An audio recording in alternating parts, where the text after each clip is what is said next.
Trains Live, folks. Bob Lettenberger, Associate Editor, Trains Magazine, from Studio B at Kalmbach headquarters in Waukesha, Wisconsin.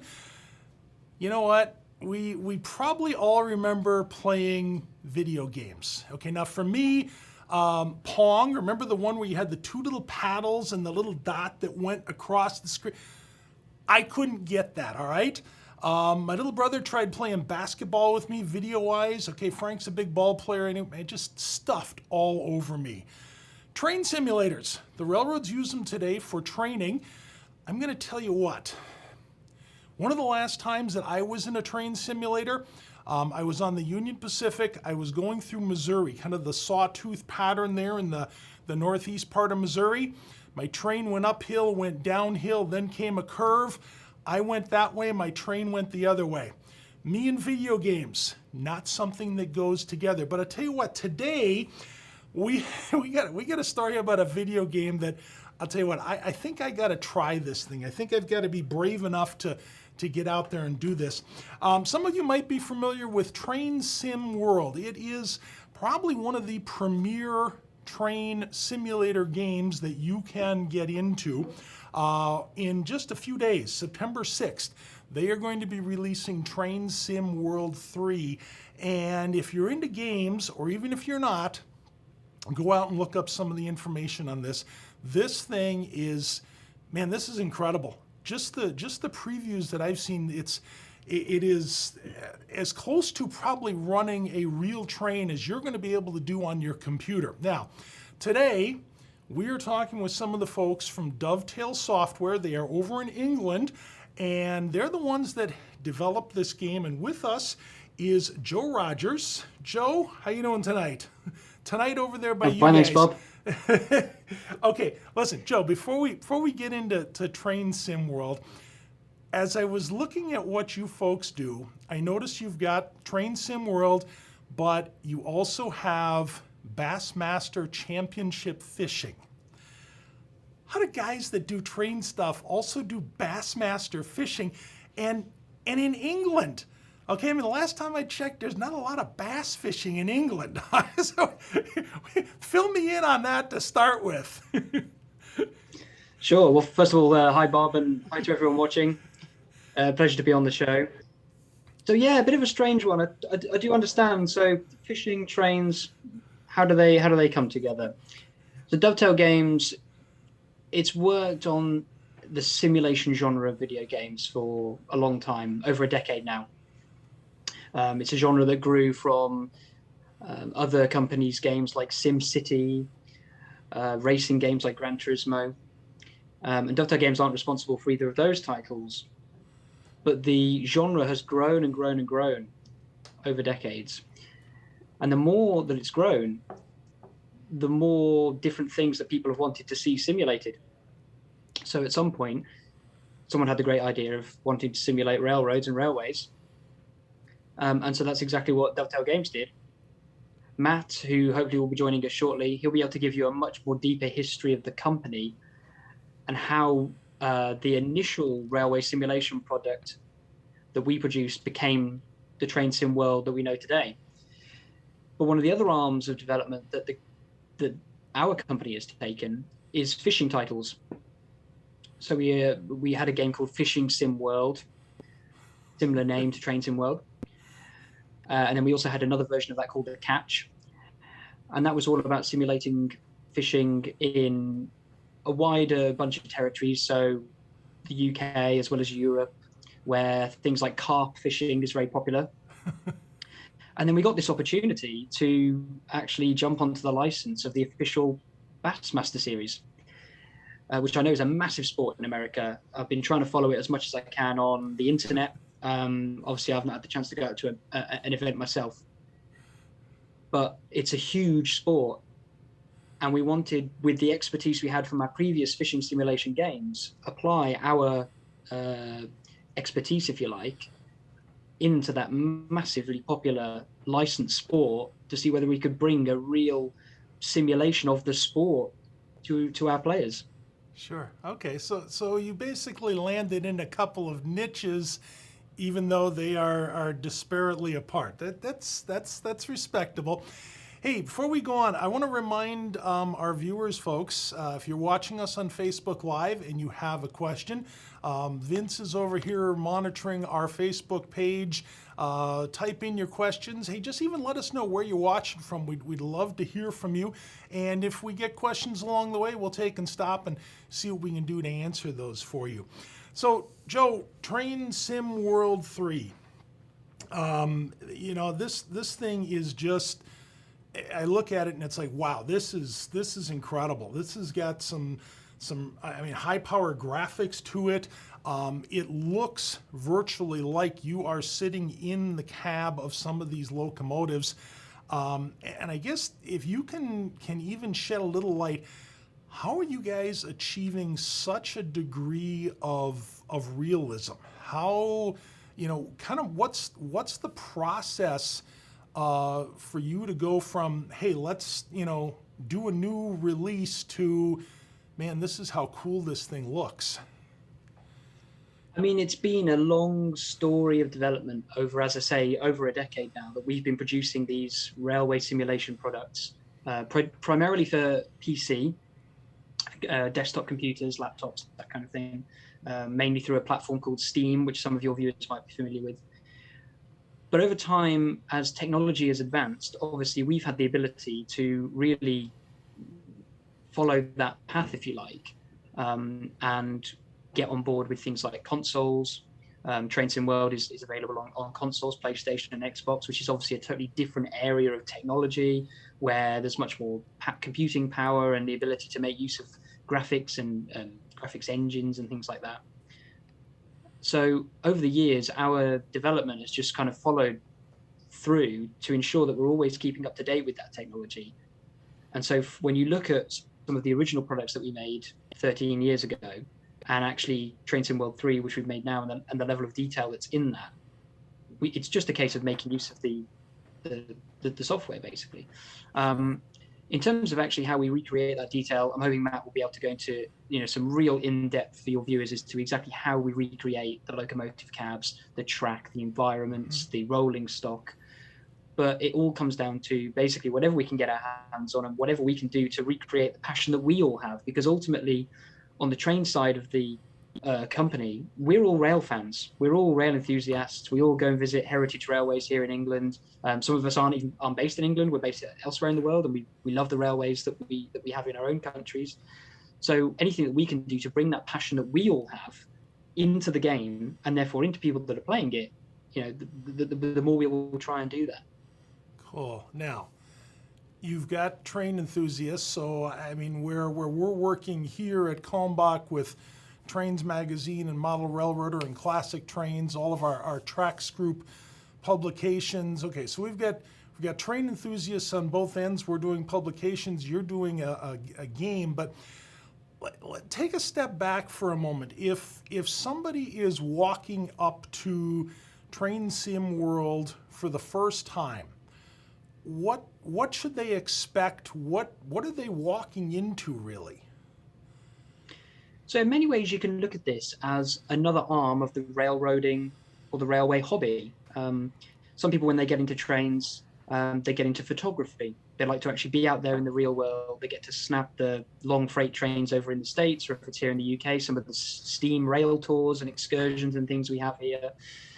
Some people take a slightly different route. They go into the model railroading, or railway modeling, as we call it. So they'll set up a board, chipboard with a layout, and they'll get all the track out and a hammer and nails, and they'll bash together a good layout that recreates something that they maybe grew up with, or an area that they're familiar with. Train simulation, in many ways, is just another arm of that hobby. So instead of buying the chipboard and creating your layout, instead of buying the camera and going out in the real world, you buy a games console, and instead of buying the individual locomotives and rolling stock, you can do that, but virtually. So you buy the locomotives that you're passionate about and run the trains that you're passionate about. And that's particularly poignant with our separate product, which is called Train Simulator Classic, but also Train Sim World allows us to do that as well. So it's another arm of the railroading or railway hobby that people can get into, but by no means a competitor. We very much encourage people to do this in addition to all the other things that they do out there in the real world of railways and railroading, so that they can really get a full picture of their entire hobby and all the different ways you can enjoy rail. All right. And it looks like Matt is in the process of joining us here. And Matt Pedalston. Matt, can you hear us? I can hear you fine. Can you hear me? Oh, there we go. Oh. Okay. Now listen. I have seen locomotive engineers wear headsets, but man, there's nothing like this before. Welcome to Trains Live. So, Joe has been Thank you very filling us much. in. You're welcome. Joe's been filling us in a little bit on Train Sim World 3, set to release on September 6th. This is the next big incarnation of the game here.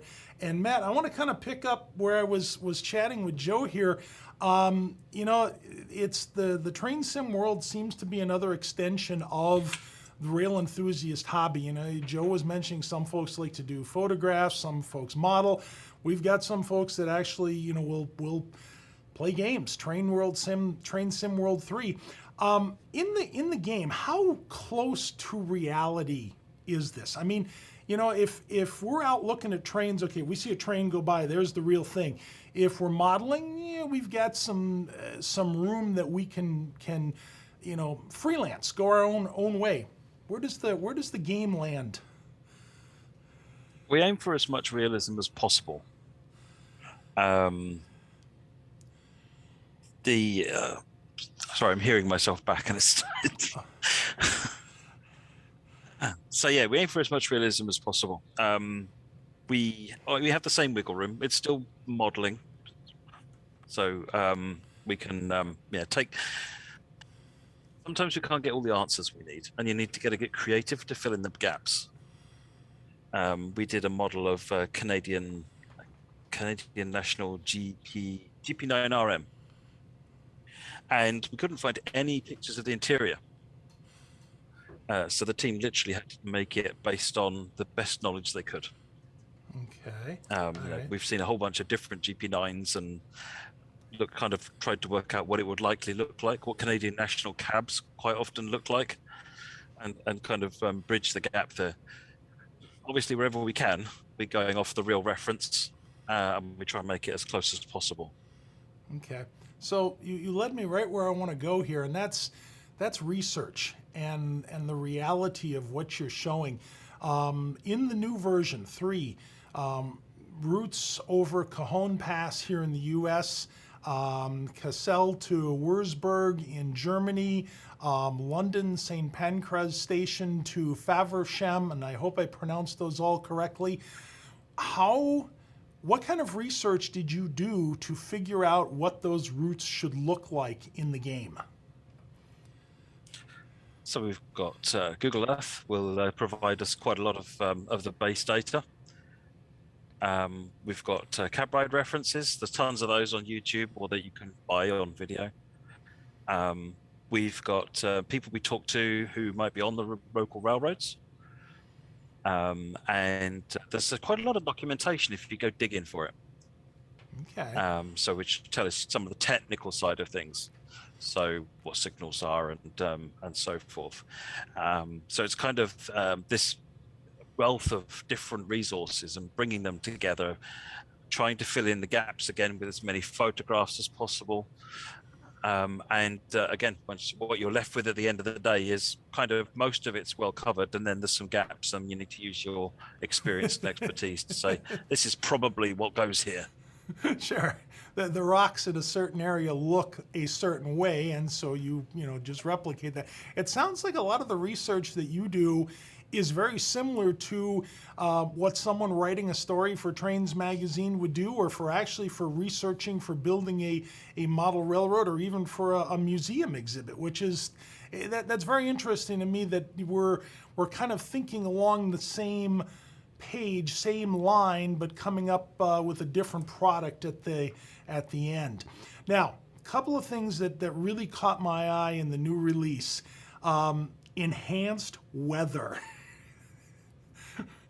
It's going to rain inside my computer on my run over Cajon Pass. Absolutely. Not inside your computer, but on your screen, certainly.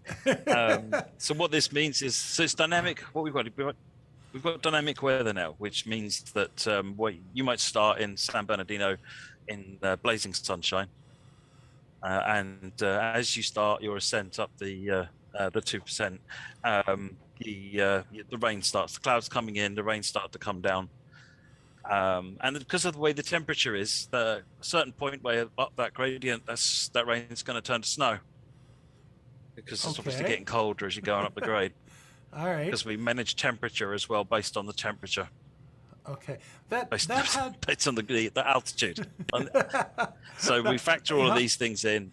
Sure. And then the world will change, around you. It will change white, so it becomes snowy. That had to be a heck of a piece of programming to get that in and have it behave in the way that I'm seeing that it's going to. It was a lot of fun. A team have enjoyed putting it in. It's one of those things that creates a big visual difference to the game, which the team really enjoy creating.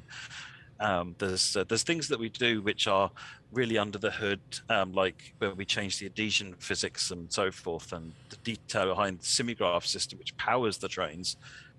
And people don't really see the effort that goes into that, which is tremendous, because it's not really visible. Whereas something like the sky is changing is quite a dramatic visual, right in your face change. And it also means that you've got to pay a bit more attention to what's going on, because you don't know what's going to happen. And particularly, you're coming down the steep gradient on Cajon Pass, the 3%. You need to be a little bit more cautious and thinking way ahead. So the weather. So I've got my BNSF GE ES44 C4 coming down Cajon. I've got probably 5, maybe 10,000 or more tons pushing on me, and the weather is going to affect how my train is going to handle. Absolutely, particularly so with rain, with light rain. Light rain is actually the worst, because it creates a little film on top of the track. Yep. So you kind of like, as it just starts to rain, you need to be sort of thinking about, I'm just going to back up this speed a little bit and just make sure we've got plenty of buffer room. Starts raining really heavily, you get some of your grip back, because it actually washes the track a bit. It's still worse, obviously, than dry, but you're a bit better off. And heaven help you if it gets snowy. This is I was explaining to Joe, this is why you guys don't want me running the simulator, because I'll lose the train. I'll guarantee I'll lose the train. I also love the part in there we're on the passenger trains. The passengers will change clothing based on the weather. So I'm going to imagine that it starts raining and the rain slickers come out and the umbrellas go up, and if it's snowing, we're going to see some heavier jackets come on. So it's based on temperature. Okay. So if when you're driving around the temperature slips below, then the t-shirts are on, the jackets are on, and overcoats and raincoats. And then the umbrellas are a bit more dynamic. If it starts raining, then you'll see them pop the umbrellas up. Incredible. Hey, something else I noticed, and we're talking about Train World Sim 3, and incredibly sophisticated game to simulate rail train operation. I notice in version 3 there's going to be a training center. And this looks like it's something new, and it looks like someplace that I need to go to. What is so innovative about this, and what's going to happen in this training center for gamers? So what we're trying to do at Training Center is gather together all the training together as we've done. So in the past, there's been tons of training. It's been on all the different routes, and it's great if you know what you're looking for. But if you're a newcomer to the game, which is also where the training is targeted, it can be a little bit daunting to try and actually find this training. So the training center brings it all into one bracket. So it covers 2 different areas. So firstly, the user interface for the game has a whole training center system, which what brings all of this training together. So if you're someone who has any of our previous content, all of that stuff just get wrapped into one place. And then we've got the actual training center route itself, And the reason behind that was, firstly, we wanted something really fun and exciting to be that first thing that you land into, and small, rather than getting lost in Cajon or something like that. We can start everybody in this training center, condensed area. And all of the training for the basic stuff, like how you move around and how you make a locomotive move and stop, we can make it so that it's the same training for every locomotive, so that you can just focus on what's different between Loco A and Loco B. How does a GB38, or sorry, an SD40-2 differ from an ES44 in terms of the controls it uses and where those controls are and so forth? So it means you can focus on that rather than worrying about where am I on the route now. Okay, and I'm going to assume that if you step into the German ice train or the high-speed train there in England, we're going to be seeing training specific to those particular vehicles. Yeah, every train in the game has its own unique training that teaches you the specifics of those vehicles. It starts off simple with just the real, this is how you get in and sit down, this is how you make it move, how you make it stop, how you do passenger operations. But then we've also got some advanced tutorials which teach you some of the advanced cab signaling systems. So in Germany on the ICE train, you've got the LZB system and the AFB cruise control system. And in the UK, there's the TVM 430 high-speed signaling system. So we've got tutorials covering exactly how you use all of that stuff. Wow. So you can kind of go as deep as you want. And we're there to teach you. All right. Positive train control for the US? Not yet. Not yet. Okay. We want to go there. We want to go there, but and we've done some elements of it with in the past with access on the New York lines. So we've done some of the Northeast Corridor in the past, and we've done Harlem Line and so forth. So we've got some elements of PTC covered off, but not on the Cajon Pass, unfortunately. Okay. You guys got your own special extension for another couple of years on that, right? All right. So the other thing I kind of want to get into, you touched a little before about some of the information that you use and how it ends up showing up in the program itself. What kind of, I want to go inside the mind of Dovetail software. When you sit down to start working on the next iteration here, what is kind of the process? I mean, how did you arrive at the three routes? How did you, like in the U.S., how did we arrive at Cajon Pass as opposed to somewhere else? Kind of what's the mindset? How does it evolve to what we see on the screen? So long discussions. We look at all sorts of different things, and it's not necessarily the same criteria for different places. So the reason we chose the high-speed route for the German audience was we'd done a lot of German content which was very similar, sort of S-Bahns and regional expresses and things like that. We touched on intercity high speed, and we thought, and one of the things that players had also told us was, can we have a proper high speed? Can we have an actual dedicated high speed line? Now the challenge with that is just the sheer length. So we ended up with a route that's 186 kilometers long, which is by far the biggest we've ever made. So that creates some challenges.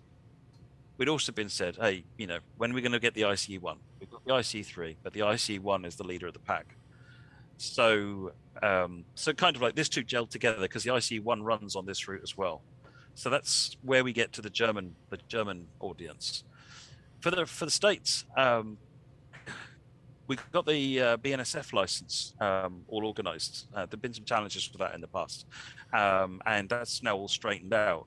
And so it's kind of, this is the first opportunity to make full use of that in Train Sim World. So we thought, okay, we've got to have a BNSF route in Train Sim World 3. So we looked at a number of different options, and actually Cajon Pass is excuse me, it's a personal favorite of mine, along with 2 or 3 others in the company. And we literally, it was a case that we were looking at, what do we want to make? And we all shouted Cajon Pass at the same time. Okay. It was kind of like, this needs to be made. So, but beyond that, it was, we've done American Freight a few times, but not enough and not well enough. Okay. So we thought, BNSF license, fabulous freight route, let's nail it. Okay. Yeah. Okay, so Cajon Pass, you get it all developed. I got to ask, has anybody, has any engineer or anybody from BNSF sat down with this and run that route and given you feedback on it? No. No? So we've been speaking with a lot of engineers from other railroads, Okay. including from Canada and so forth. So we've got experience from people who've driven similar trains and met similar challenges, but not this one exactly. And some of these are seasoned railroaders based out of New York at the moment. So, lots of hands-on experience, but not of this specific thing. So we are trying to grow our hands-on, the people that we can talk to that can kind of give us the answer from the horse's mouth. It's the danger that one of the challenges we find is that if you ask a question, you'll get a whole bunch of armchair experts. Oh, sure. And so what we're really trying to find is, people like, actually, how does this train operate? Really, what's the experience of driving this train? Absolutely. Yeah, because if you get one rock in the wrong place, it can pose a little bit of a problem somewhere along the way. Yes. Okay, Matt, now, as long as you're here and the game hasn't been released yet, in fact, the actual, if I was reading the material right, the pre-play on the pre-order hasn't even started yet. Can you give us one little surprise that's in the game, something that people will discover along the way that might not be very apparent? I mean, don't show me the whole candy store here, but one little thing to look for. Oh dear. Just trying to think. So, one thing that was a challenge on Cajon Pass, which we've captured, is the way the trains run the wrong line for a certain section of the light around Hesperia Way, between I think Frost and Hesperia, and that tripped the team up, and we corrected it. So yeah, watch for that. We've also done some of our biggest trains in the game, including there is one train in the game which is a 422 power, Okay. which we've never done before. All So right. yeah, there's some big heavy trains in this one. All right, cool. Listen, I'd like you guys just stick around for a moment. We've got a little feature that we always do toward the end of the program, Mr. Bob's Bookshelf. Got a couple of books that kind of dovetail into what we're talking about, so stay with us for a minute here. Let me go to the bookshelf here, and Diane, can we dial in Skycam? There we go. See if we can zoom in. Yeah, Mr. Bob's Bookshelf, we always take a look at some books that are going to be relevant to what we're talking about. And of course, Cajon Pass here in the U.S., a lot of great information. One of the books that I pulled for us today here, Santa Fe in the Mountains, of course, the Santa Fe predecessor to BNSF Railway, and the Union Pacific ran across Cajon Pass. Santa Fe, one of the original railroad through there. This particular book is by George Drury, and it is a beautiful picture compilation of Cajon Pass and the surrounding area. And it looks like the super chief there. Plenty of steam and diesel action, and there's some neat little stories along the way that kind of enhance your information about Cajon Pass. Now, if you're like me, if I'm going to be playing Train Sim World 3, I'm probably going to sit down with a couple of these books first just to get a little more information about the area. Let's see here, a couple other things to take a look at. This particular book by Chad Walker is a pictorial of Cajon. Now, Chad Walker was actually a train order operator for the Santa Fe. He worked at Summit at the top of the pass, and then also at Victoryville. And the neat thing about this book, first off, some really neat maps to kind of give you an overview of the area of the particular towns, and just some incredible black and white photographs. And this one, You know, you always think about some of the big vistas in the West, the big long scenes. And when I was looking at some of the publicity material for the game, boy, some of this scenery just, it comes right to life in the game. And as I'm looking at the book and between the scenery, it's like, man, this is, I got to play this or I got to go there. So Cajon, a pictorial album by Shard Walker. Check that one out. Got to remind you folks, most of these books are going to be ones that are going to be in your library. And as we've talked before, library, you got to become friends with your librarian. They might not be in your local library. You might have to have a librarian do a little digging for you. Simply The Pass. And The Pass is a pictorial book about Cajon, more contemporary photographs by David Newbold, and a lot of neat color in this one. BNSF in the contemporary setting running through, and again, some of that beautiful scenery. I don't know, even in a game, you don't want me taking a train down this particular hill. So The Pass by David Newbold, another one. And the last one I'm going to recommend for you today off the bookshelf,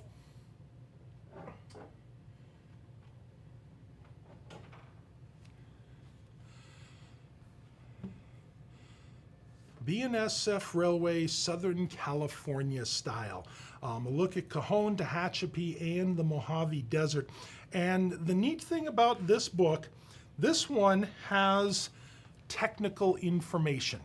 Loads and loads of technical information. In fact, as we go across Cajon Pass, the book here actually takes you along the route, place by place, with maps and photographs. And if it's something where you really want to get to know this particular route, here's going to be a book to take and pick up. BNSF Railway, Southern California Style, the three big areas that they traverse there in Southern California. Remember, folks, these are books that, you know, might not be on the local library shelf. Get to know your librarian. They're out there. You got to do a little digging for them in order to find them, but it's going to be well worth it. And for my money, I would sit down with a book like this and then also go and play the game. So Train Sim World 3, the third edition, coming out on September 6th. Matt, Joe, you can pre-order that now, right? Exactly, yeah. Yeah, okay. All right. Check it out. Go online, dial up Dovetail software over in England, and you'll get all the scoop on that. Also, remember, for other hobby needs, make sure you look at KalmbachHobbyStore.com. Gentlemen, got to thank you both for joining me today. I know it's a little bit later over there for you guys, but thanks for taking the time. Best of luck. Man, you will probably see me wrecking trains on Train Sim World 3, or I don't know, maybe even trying my hand at a little bass fishing here along the way. So thank you very much for joining us today. Hey, you're welcome. You are welcome. Next program here for Trains Live, we'll be back on September 14th. Bill Stevens, who is the Trains Magazine business analyst, is going to be joining us. If any of you have been following on Newswire, the railroad labor situation here in the U.S. And contract negotiations far from over. We're going to have Bill sit in and kind of sort out the whole situation for us. Also, by that time, we will be getting close to the end of the cooling off period after the Presidential Emergency Board's recommendations, after the unions and management have had some time to work through those in this 30-day period. And we'll see what Bill has to say about where they are and what potentially is going to be happening with that. So, hope to see you soon on trains.com. And in addition to that, we'll look for you behind an issue of Trains Magazine. We'll see you again soon.